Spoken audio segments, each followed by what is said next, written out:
She told me, "I'm pregnant. Pay me $100,000 or I'll say you raped me." I secretly recorded everything, and when her voice played in court, everyone turned against her. It all began one evening when I met Anya at a house party that a mutual friend had invited me to. And at first glance, she didn't seem like someone who would one day threaten to destroy my life.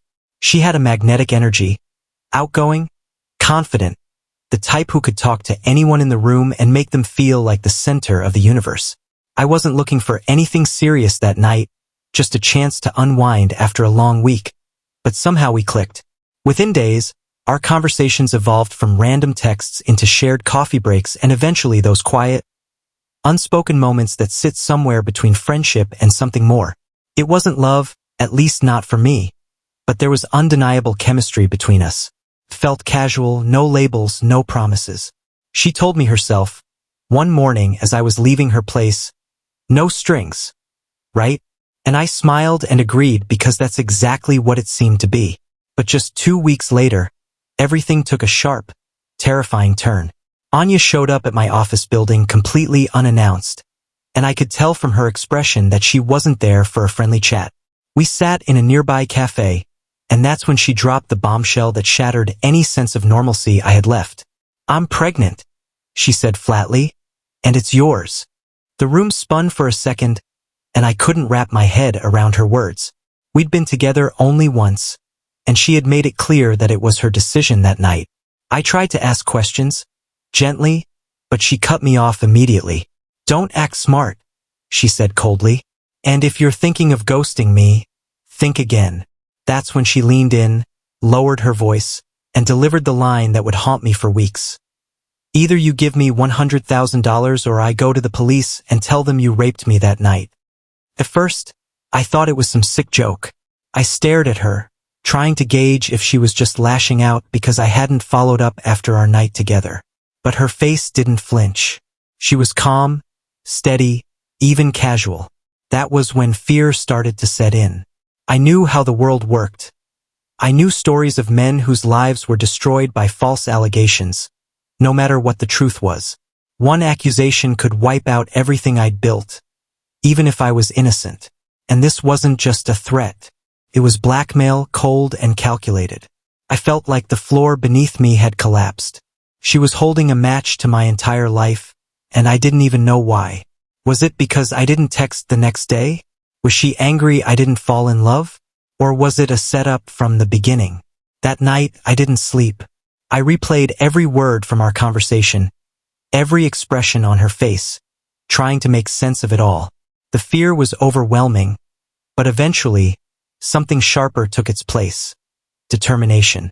I realized that if I wanted to survive this, I had to be smart. So, I went out the next day and bought a tiny voice recorder, something I could carry every time I was around her. I had no intention of confronting her yet. I just needed to know how far she was willing to go. She texted a few days later, "We need to talk. Meet me at the park." I showed up, pressed record, and sat down like everything was fine. She looked me dead in the eye and said, "You know, it doesn't take much. I could just say you slipped something in my drink. No one would doubt me." I nodded slowly, pretending to listen. I was screaming inside, but I kept a calm face. She smirked and added, "I know how to cry in court. Even if it's not true, you'd be finished." That line echoed in my head for days. I couldn't believe someone could say something like that with such ease. We met twice more, and each time, I pressed record.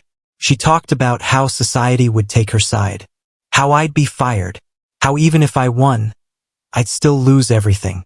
And that's when my fear faded, replaced by a cold, steely anger. She wasn't just threatening me.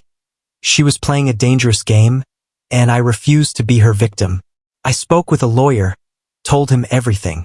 We drafted a response and prepared for what might come next.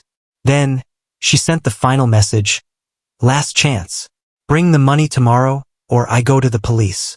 I asked her to meet me again at the cafe. She walked in, smug and confident. I handed her an envelope. Inside was a letter from my attorney and a note that read, "Every word you've said has been recorded. Go ahead. I'm ready." The moment she opened that envelope and read the first line from my lawyer, I saw her entire demeanor shift like a sudden storm passing over a calm sea. Her confidence, which had been so solid and untouchable just seconds earlier, cracked for the first time. Her hands, once so steady and bold, now trembled as she glanced back up at me, eyes wide with a mix of fear and confusion. "You recorded me?" she whispered, the words barely escaping her lips. I nodded slowly, my expression calm, controlled, almost detached. "Every single word," I said. "Every threat, every lie, every time you thought you could destroy me with just a sentence. I've got it all backed up, on multiple drives, cloud storage, email. You can try whatever you want, but just know that if you do, I'll be ready." She didn't say a word after that. She stood up, shoved the envelope into her bag, and walked out without looking back. That should have been the end of it. I thought maybe, just maybe, she'd realized the gig was up and let it die. But 2 days later, I got a summons. She had actually filed a report. I stared at the legal document in my hands with a hollow, sick feeling in my gut. No matter what evidence I had, seeing my name in black ink beside the word rape felt like a nightmare I couldn't wake up from. I was numb. My hands shook. Couldn't think. Couldn't eat. But through that storm of emotions, one thing kept me standing. I knew I was innocent, and I knew I had the truth on my side. Now it was just a matter of letting that truth be heard. When the day of the hearing finally came, I walked into that courtroom not as a defendant full of guilt or shame, but as a man with the truth on his side, even if the weight of that word hung like a noose above my head. I sat down with my lawyer, my face expressionless but my chest tight with a pressure I'd never known before. Across the room, Anya walked in like a performer stepping onto a stage. Her expression was composed, even sweet. Her clothes were crisp, her hair done perfectly. She didn't even glance at me. When the judge asked for her statement, she delivered it like she'd rehearsed it in a mirror 1,000 times. Her voice was soft, her tone convincing. She said I took advantage of her. She said she trusted me, and I violated that trust. She said she was too afraid to speak until now. And for a moment, I watched everyone in that room hang on to her every word like they were listening to a victim pour out her soul. Then it was our turn. My lawyer stood up, calmly handed the flash drive to the court officer, and said, "Your Honor, the defendant has recordings of multiple conversations that directly contradict the plaintiff's testimony. The audio will demonstrate clear evidence of blackmail, threats, and confirmation that the encounter was consensual, initiated by the plaintiff herself." There was a long pause before the judge nodded and gave the signal to play the files. What happened next shifted the atmosphere of that courtroom entirely. Her voice filled the room. Clear, cold, calculated. "Give me $100,000 or I'll say you raped me." Then another clip played. "You really think anyone's going to believe you over me? Even if it's not true, I'll win."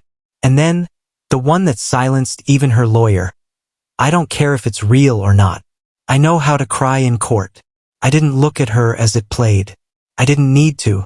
I could hear the gasps, feel the eyes turning, watch her carefully constructed persona crumble right there in real time.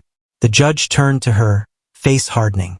"Ms. Anya," he said, "do you have any explanation for these recordings?" Her voice, once so sure, now cracked. "I was angry," she muttered. "I didn't mean it like that." But no one believed her anymore. The proof was too strong, too damning, too raw to be spun. Within minutes, the judge declared her guilty of filing a false allegation and attempting extortion. She was ordered to pay a heavy fine, placed on court-supervised probation, and assigned mandatory community service hours. But for me, it wasn't about seeing her punished. It was about taking back my name, reclaiming my dignity, walking out of that courthouse not as a stained reputation, but as a man who refused to be destroyed by a lie. That day, there was no celebration, no cheering, just quiet. The kind of quiet that comes with relief so deep it shakes you from the inside out. I walked outside into the fresh air and took the deepest breath I'd taken in weeks. I didn't cry. I didn't scream. I just let the silence wash over me. A silence that no longer carried the weight of fear or doubt. Anya disappeared after that. Deleted her social media. Vanished from mutual circles. Word spread fast. Not because I told it, but because the court did. And people talk. They always do. I don't know where she went. Maybe somewhere far away. Maybe just into the shadows where her lies couldn't find her another audience. As for me, I moved on slowly. I didn't jump back into dating. Didn't start trusting again overnight. But I focused on my work, my health, my peace. I kept the recordings, stored them safely, not as a weapon, but as a reminder. That sometimes, even when you're right, you still have to fight to be believed. That the truth isn't always loud, but it always matters. And sometimes, the most powerful thing you can do is just hit record.